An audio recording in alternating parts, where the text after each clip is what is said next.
Can you imagine walking into a loved one's house, them not being anywhere anymore because they've passed away, and you trying to put together their life, their end of life, and it happening sooner than anticipated? The documents necessary, where are their bank accounts? What do they have to do? Do they have life insurance? Where are their investments? Who should I be talking to? What do I need to know? This happens far too often than we actually anticipate. And especially with everything that we have experienced with COVID-19, so many are walking into these types of scenarios. This is why estate planning is so critical and important. It's actually the piece of your financial plan that provides a bow around everything and makes sure that you actually are initiating the pieces of life that you want to when you're no longer there to communicate it. That being said, on today's episode of Thrive Forward, we welcome Cheri Williams-Franklin, who is the founder and CEO of Life Snapshot. What is Life Snapshot? Well, Cheri saw, after her own personal experience with losing her sister at the young age of 36, and describing, like I did at the beginning, that was Cheri's experience, picking up the pieces and trying to put back together what her sister's life was without knowing insights into it. She created Life Snapshot from that experience so that other families wouldn't have to have it. It's an online portal that gives you access to your loved one's legal documents and what is important. Today, Cheri and I will talk with you about some of those critical conversations that you should be having with your loved ones right now. What are some of those important documents that you should consider? And knowing that estate planning is so personal, who are some of the resources that you might want to consider utilizing in your own life? Now, take a listen with an open mind. Not all of us like to think about death, but as Benjamin Franklin says, there are two things guaranteed in life: death and taxes. So we should probably start having a conversation around these things. And more conversations are being had because of the circumstances we're living in right now. Don't let what happened to Cheri happen to you or the people that you love. Tune in so you can find out more about what you should be doing to create those conversations that are so critical in life.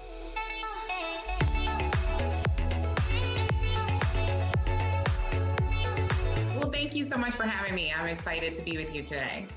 Yeah. Well, I mean, I just said it. You're passionate about planning, and you and I have known each other for just a few weeks because we met on this great platform.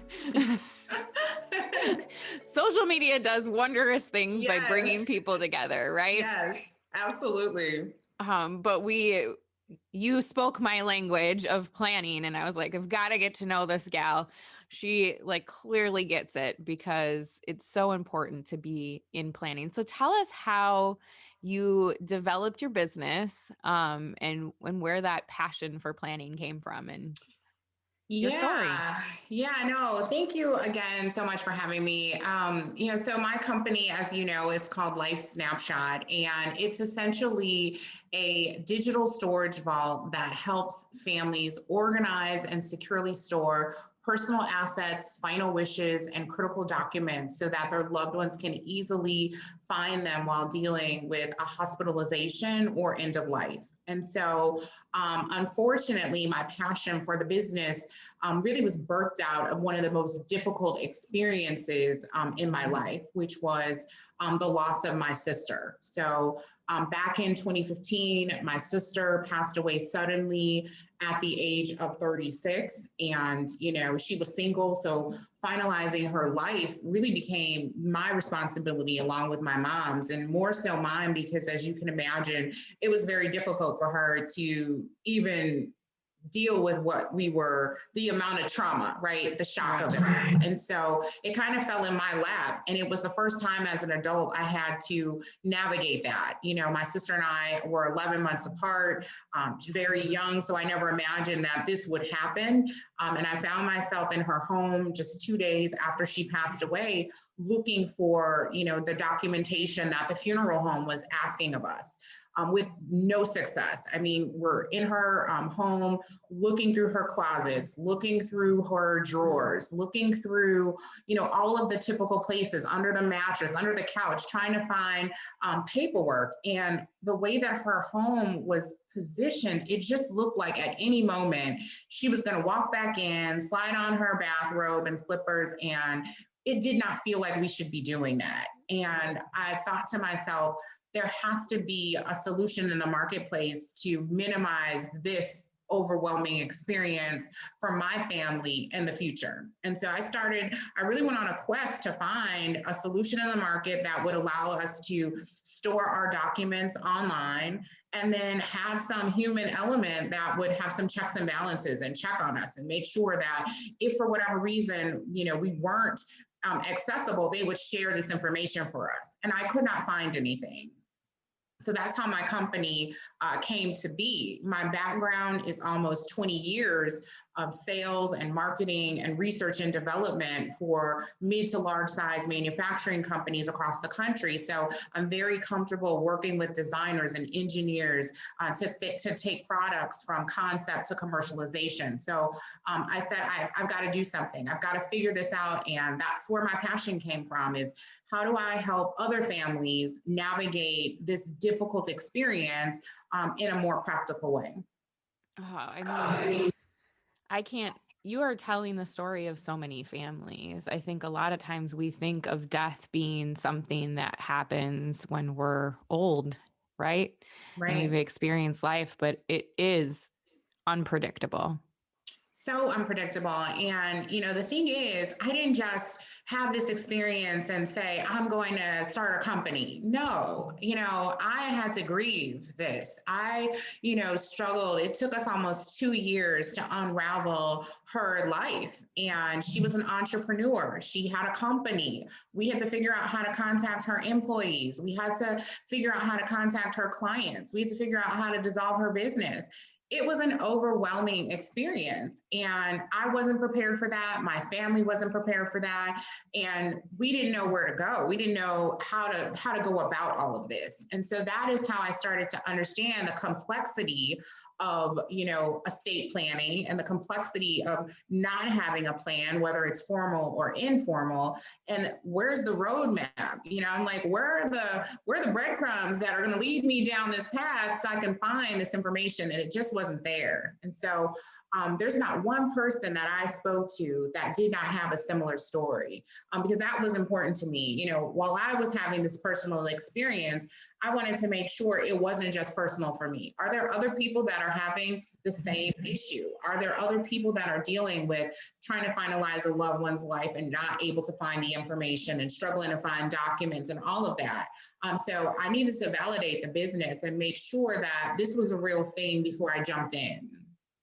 Yeah, I mean, it's incredibly real.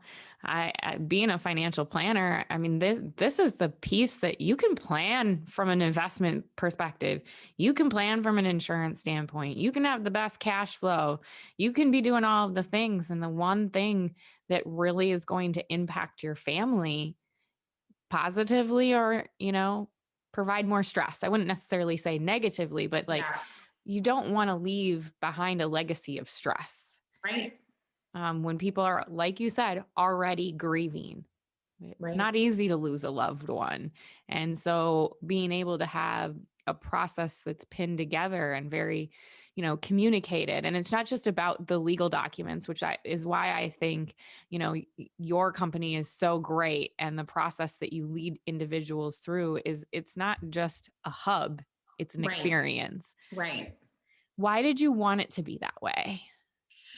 I think if you talk to anyone, death is difficult. And the last thing you want is nothingness, right? And having to just search on, someone's computer and look and search and try to find information. That feels like nothingness.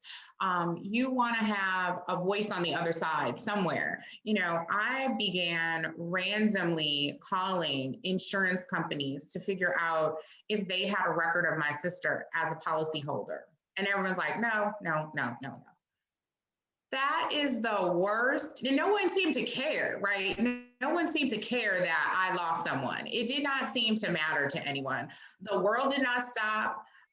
Business has to happen. No one cared. And it felt very much just, it was just horrible. I don't even know how to explain it other than there's a lack of connection when people are going through something like this. And so I wanted to humanize it.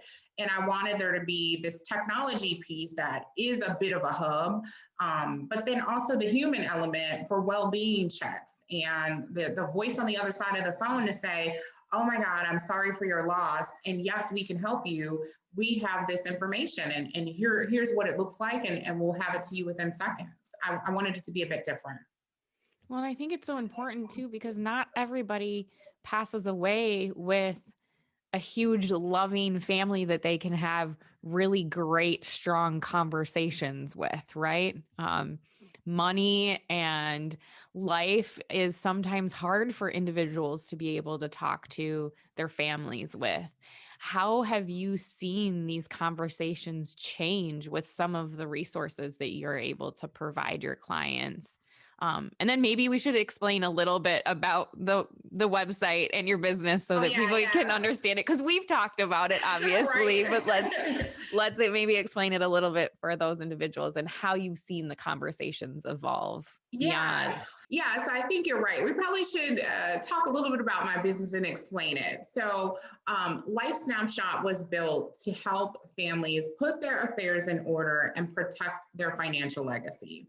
And so it is a technology platform that is a digital storage vault that helps families organize and securely store personal assets, final wishes, and critical documents so that in the event they become hospitalized or have reached end of life, their information is easily shared with their designated contacts. And so a part of that beyond the technology is that we have support specialists that partner with our members to ensure that at some point, if they become incapacitated or they've reached end of life, that our team will share their documents, share their information, we call them snapshot reports, with their designated contacts within minutes. So there's no frantic searching, there's no missing information, there's no lingering questions. It doesn't matter where you live, your family doesn't have to come to your home. They'll be able to get the information that they need to put your affairs in order right away. And so the way that that works is when you sign up, there's 3 or 4 very basic questions. We're asking you one about your, asset categories. What are they? And do you have any files that you will be uploading into the platform? The second question is, who are your designated contacts? Your designated contacts are the 1 to 3 people that you want to have access to all of your information. Some people you have to have at least 1 person, but some people can have up to 3. A designated contact could be your spouse, it could be your partner, it could be a parent, it could be an adult child, it could be, an accountant, an attorney, whomever you choose. Just, I like to tell them definitely have 3. I like checks and balances. You don't want to just have 1 person as a designated contact and then no one else knows about it. So that's step 2. So first is your identifying your asset categories and files. The second is identifying your designated contacts.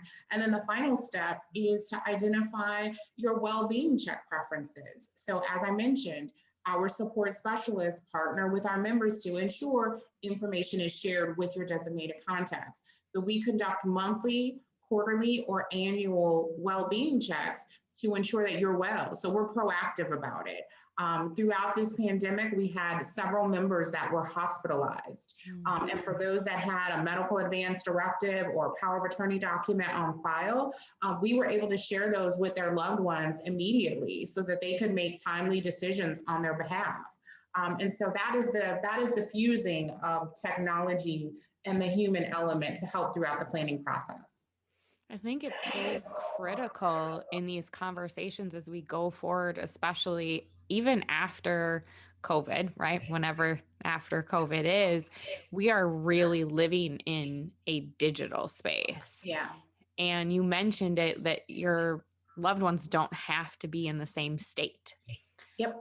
And I can't tell you how many times I've had clients who pass away and their kids don't live there, and they have to come home and they have to take time off work and out of their lives. And not that they wouldn't do that anyway as a grieving process, but let's be honest, settling a state isn't the first 3 months of that person's life not being with us anymore. It is a longer process most of the time. And so you're most likely back at work and doing all of those things, and you need access to things and need to be able to do that in a timely fashion. And maybe haven't always known exactly what, well, for instance, say mom and dad have had as assets, right? Right. Or where to go. I think too, if people are all over the place in their financial picture and they have a relationship here and a relationship there and a relationship there, how great it is for your portal to serve as a one-stop shop for their loved ones to be able to settle everything so they don't have to make the phone calls like you did. I mean, you're spot on. And let's be honest, 58% of Americans haven't done any form of estate planning. So they don't necessarily have a clear path to provide to their loved ones. Our platform was built for the people that have done some form of estate planning. But if you've never done any estate planning, you still probably have a bank account. You probably, if you don't own own a home, you're renting an apartment. You likely have a bank account. You likely have a vehicle of some sort. And, if you're working, you may have a 401k or a pension that no one necessarily is aware of. You want to make sure that that information is housed somewhere so that whomever has got to finalize your life can access it. So what our platform does is it actually asks you some of those questions. It customizes the user experience and only shows you options based on what you've selected. And so if you choose, yes, I have a bank account, I'm with 3 different financial institutions, and these are the types of accounts that I have with them. Who would your spouse might know you're with Chase, but do they know that you're also with Bank of America? Do they also know that you're with Ally? Do they know that? They might not, because a lot of couples, there's a study that creditcards.com does every year that talks about not necessarily financial infidelity, but the secrecy behind it, right? Couples are hiding money, those that are in live-in relationships as well as those that are married. And the reasons that they're not necessarily sharing is because, 1, they never felt the need to share. 2, they were ashamed of their spending habits, or they want to maintain privacy. And so there are behavioral issues that prevent us from being forthright with all of our asset information. We like to keep things close to the vest. We don't necessarily want to have this conversation and share with someone all of our different asset categories. That's something we would prefer to maintain some level of privacy, which is why having a digital storage vault that is just a vault isn't good enough, because if you don't have someone on the other end that's also checking on you to make sure that it gets passed along, there's an issue there. There's a disconnect, because if you and your loved one are together and that's the only person that you've designated through this online system, then no one else is ever going to find out about it, because maybe they forgot or they lost the key or something happened to you together. At least if you have, multiple designated contacts, our team will say, wait a minute, we haven't heard from you within the predetermined amount of time. We're going to escalate our concern and start to reach out to your designated contacts.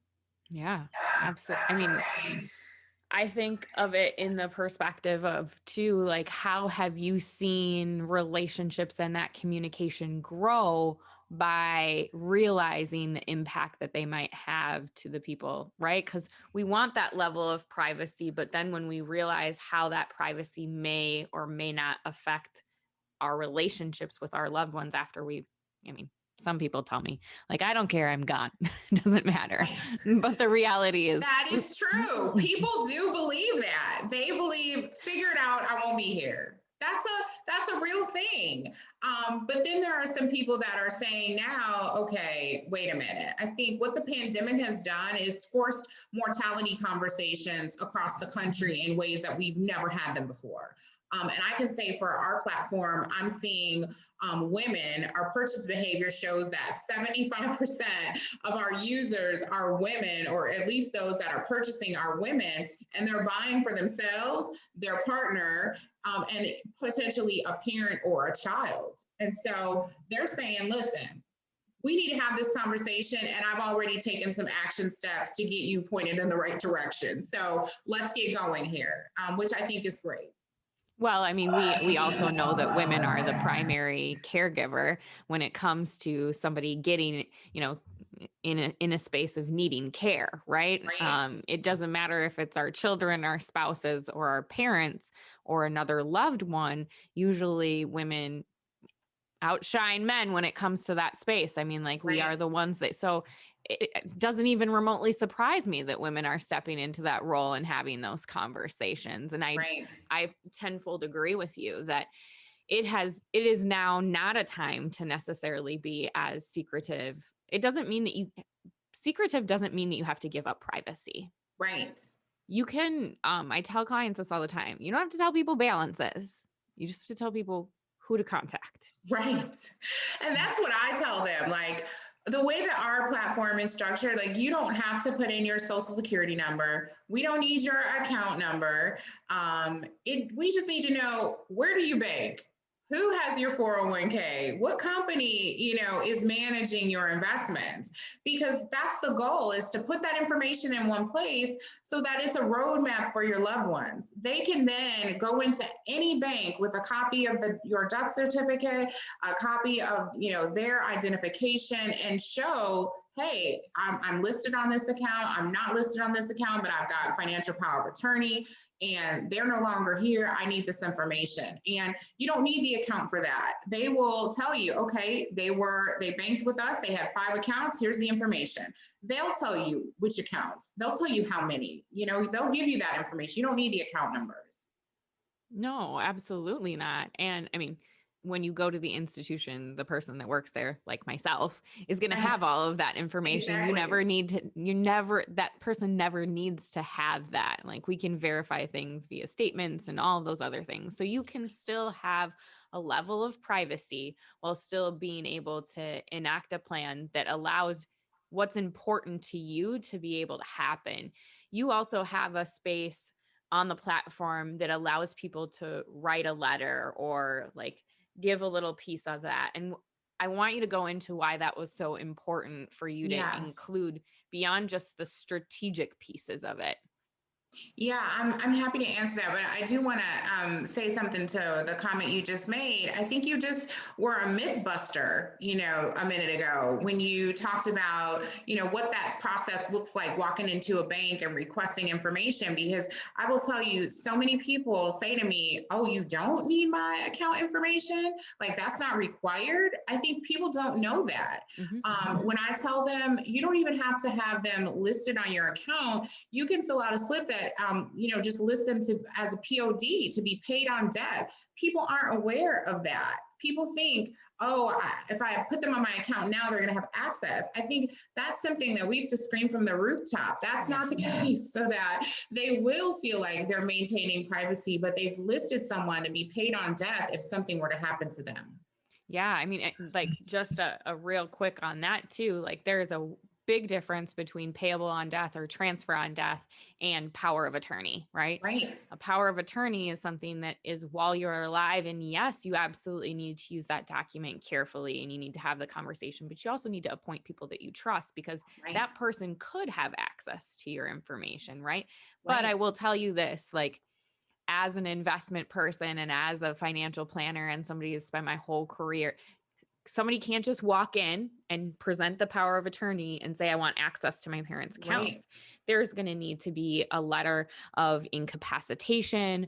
Like, there are several things that we have to see before we can make sure that that person can act as a power of attorney. And the payable on death piece is beneficiaries. I also think, like, we need to be reviewing those on an annual basis too, right? Because it's something so important. And maybe you can speak to the state of Illinois a little bit, but I can speak to the state of Minnesota. You can put beneficiaries on your house. You can put beneficiaries on your car. You can put beneficiaries on your bank accounts. You can put beneficiaries on your investment accounts, your insurance accounts. There's so many places that you can make it much simpler for your family to be able to claim whatever assets might be left behind after you're no longer here. Agreed. And that's the same for us here in Illinois. If you list beneficiaries on these critical accounts, they don't have to struggle with probate. There's no delay. They're able to go ahead and get those assets. There's some states that, require you to take everything through probate. Illinois is not one of them. So, but our platform isn't here to, get in the middle of whatever state law is. It is here, though, to consolidate all of that information into a simple digital storage vault that consolidates it into a report that is easily shared with your loved ones. But back to your question about our personal note, our final message was very important to me. It's what I wished I had when my sister passed away. So within the platform, there's a little section that allows you to write a private message to your family. That's all about your feelings about them, how what they've meant to you, all of those things. And it shows up on their the snapshot report. So it's the second page of the snapshot report. So the first page kind of highlights what you can expect in terms of assets and files that they've listed with us. But that second page is potentially an image of the person and this final message. And the final message is date stamped, so you know exactly when it was written.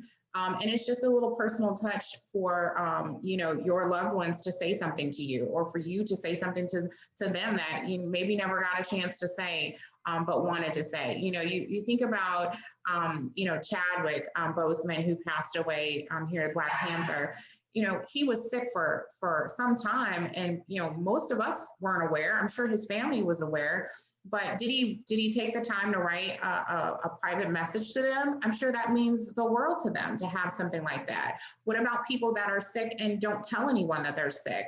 How much more would it mean to have gotten a little note from them that says, hey, I've been struggling with this illness for, a few years and didn't want to tell you guys. I didn't want you to worry, but this is what you mean to me, right? I would love to have gotten something like that from any of my loved ones that I've lost. And so it was just a simple touch that I wanted to include in the platform to really help families, again, humanize this experience and have some form of connection. Yeah. I mean, I think that humanizing death is important.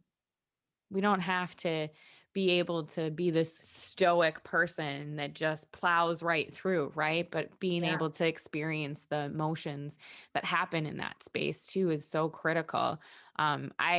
I fell in love with that aspect that you do that, because I do something very similar with my clients, and in being able to create a wealth vision statement and tell their loved ones, like, this was a plan, like, this is what I wanted to be able to do. Yeah. This is how I envision you living, using the resources I'm leaving behind for you. Right. Yeah, like, that's amazing. Oh, yeah. Because we think all the time that money is a rate of return or something on our portfolio grows. And we talk about like this growth aspect. And you and I have talked about, so many people are out there talking about how do we grow wealth, but you guys talk about it almost in like a 3 Ps perspective. Can you share with us what you find so passionate about those pieces and how they're almost more important than the growth aspect? Yeah, we both met on this amazing app, and there's tons of, people talking about how to build wealth, how to start a company, how to start, this side hustle, how to get this business off the ground. I think it's amazing. But the way that I like to think about it is really the 3 pillars of a plan, which are, all about to protect, to preserve, and to pass. And so from a protection perspective, that might be something as simple as life insurance to protect, your loved ones when you're no longer here. Preservation might be some tax strategies that you utilize to ensure that the wealth that you've built is actually working for you, right? And also able to be transferred over to your loved ones in a way that makes sense. And then the pass part is all about passing it down. That's the biggest portion of estate planning is to make sure that your assets are being distributed the way that you intended. And so having a clear estate plan helps you do that. That's how I think about it. Those are the three pillars, are to protect, to preserve, and to pass. And that's kind of how I've seen them work in the lives of many of our clients. Well, yeah. I mean, I think of one piece that's so in particular that you talk about that touches kind of all of those aspects, and it's care at the end of life. And the cost of care is exponentially rising, and we've seen the highest percentages, and we can see it like actually debilitate a portfolio or a lifestyle or goals or the ability to pass. And so being able to have a plan that actually looks at how do you preserve it, right? Like Right. not just like how do you grow it to have the biggest, Return, right? Yeah. Well, and Everyone sometimes wants the biggest return with the least amount of investment. yes, they want 10% return. Yep, 10% return, well, we won't even say 10% anymore. It's like I want double-digit returns and no Right. loss, and that's just not realistic, right? And I say this a lot, that building wealth takes discipline. And it's, like the topics that you and I are talking about aren't like the sexiest topics ever, No. right? We're not, No. but they're the things that actually when we want to talk about generational wealth, like I hear that a lot with individuals wanting to build generational wealth. It's a personal goal of my own. I want to be able to pass on to my kids. I don't want them to financially have to struggle the way I did. I want them to be financially responsible. But the thing is, what good is it to build generational wealth if it's not protected and you can't pass it down the way that you intended? It's great to get out here and to make the money, but if you haven't structured it appropriately to pass it on, I mean, it just goes away. Yeah, you hit the nail on the head. Like you took the words out of my mouth. It's so important that we have the appropriate conversations. And you and I talked about privacy aspects of things and going back to that part of it. But do you want your loved ones? What do you want that experience to be for them? Yeah, we're going to have the few cynical people that are going to say, I don't care. But that's such a low percentage. It is. Most people don't want their children to fight over money. They don't want them to blow it. They want them to experience it wisely. And a lot of individuals have worked really hard to build their wealth. And you wouldn't want that to be taken away by taxes you didn't expect to have to pay, by strategies that you didn't know were available to you, by having a conversation and educating yourself and realizing that maybe you do need a partner. I add the fourth P to your pillars of partnership, right? Partner, I like it. But I think it's so important in a society where we talk about how you kind of have to do it all yourself. You don't have to. And I think that your platform does a great job of showing people, I mean, look at the heart that you put into everything. You really did, because it's a business, and let's not like take away from that aspect. It is a solid business, but you put heart back into it, like those conversations. And let me say something to what you just said about the privacy piece, because I don't want to gloss over that.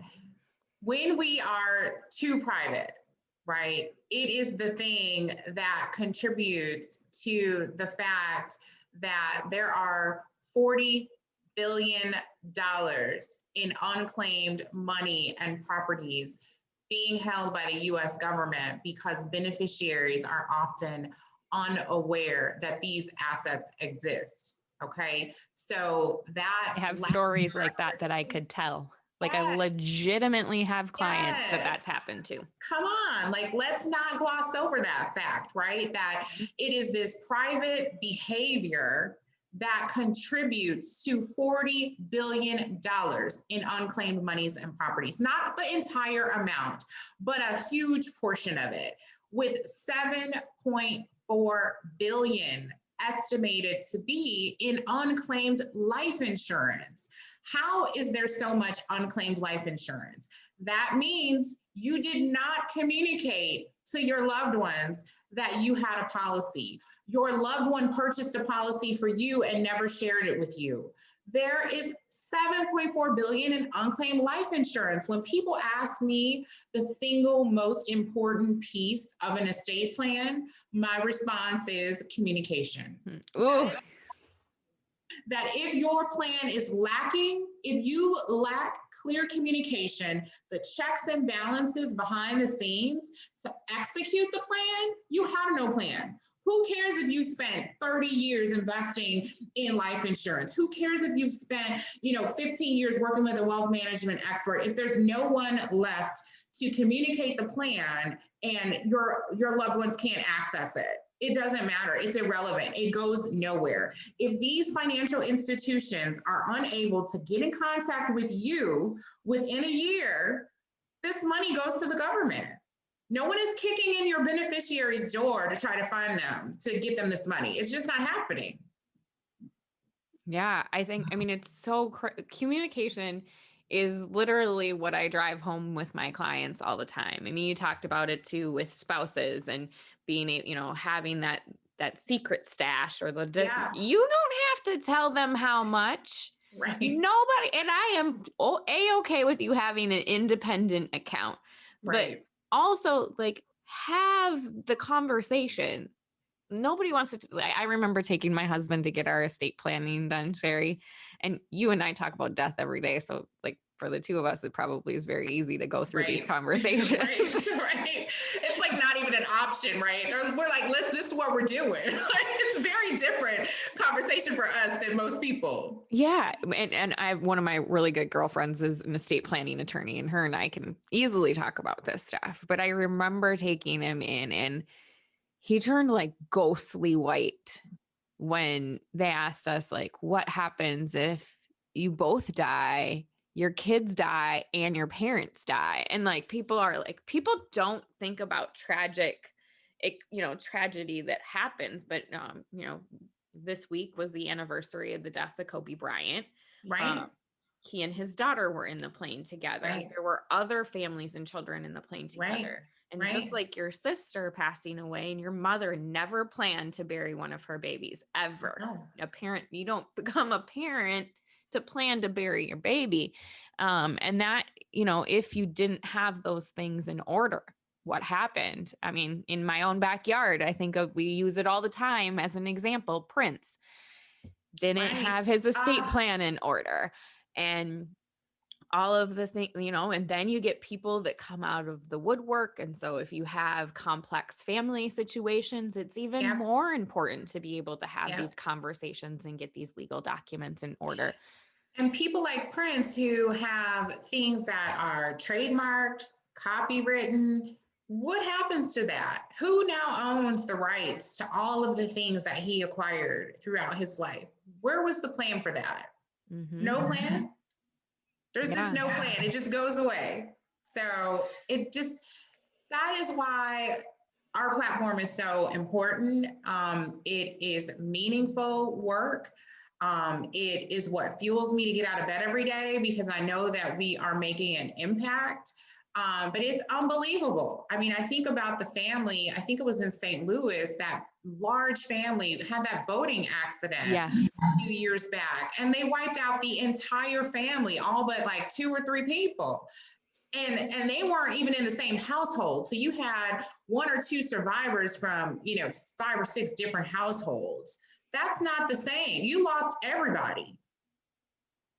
Yeah. And I don't think we say this as fear mongering. We're not trying, but let's be practical. And let's think about these things. I also, from an aspect of, we are seeing more and more blended families. Right. And after an individual might lose a spouse, a remarriage, or, different things like that. That is why these conversations are important. What are your wishes?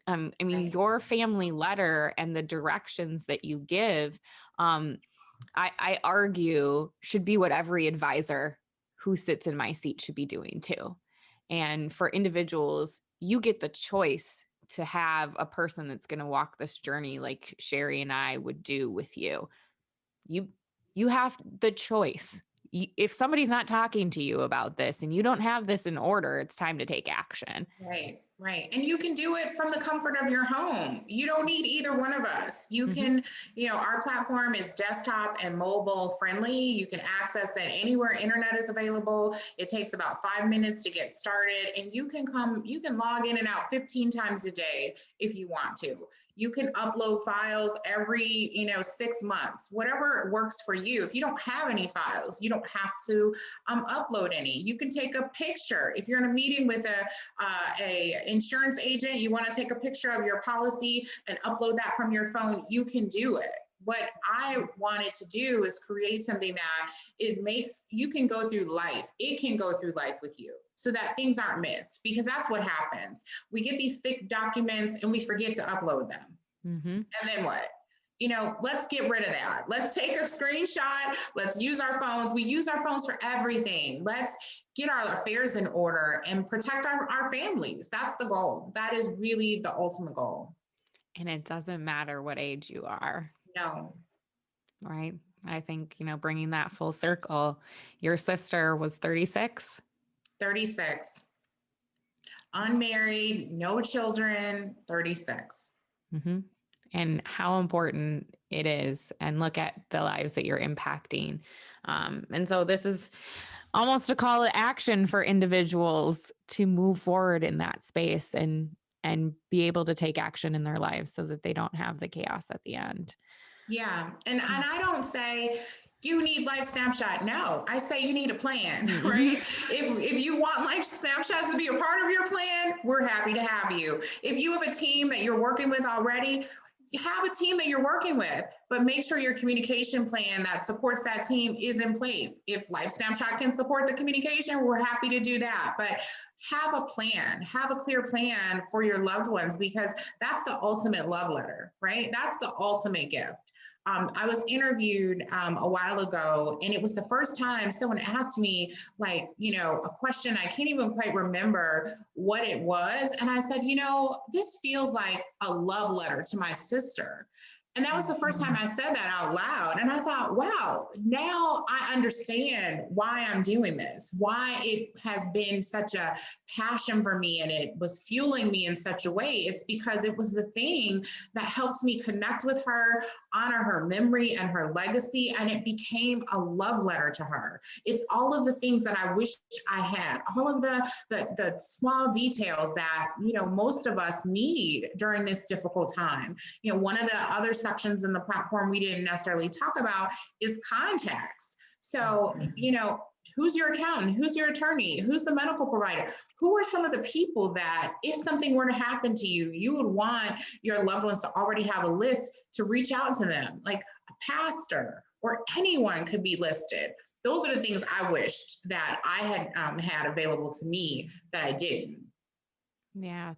Well, thank you for the work that you do and taking the time to share your passion with us. I can't, I know that you said that it doesn't have to be Life Snapshot that is the person that's walking along, but if you need a place to get started, Cheri is a great place to get started. She also has other resources that are available. Where can people get in contact with you and hear more about Life Snapshot, but also just your passion around planning, because you do such a great job of educating individuals around that? Yeah, no, thank you.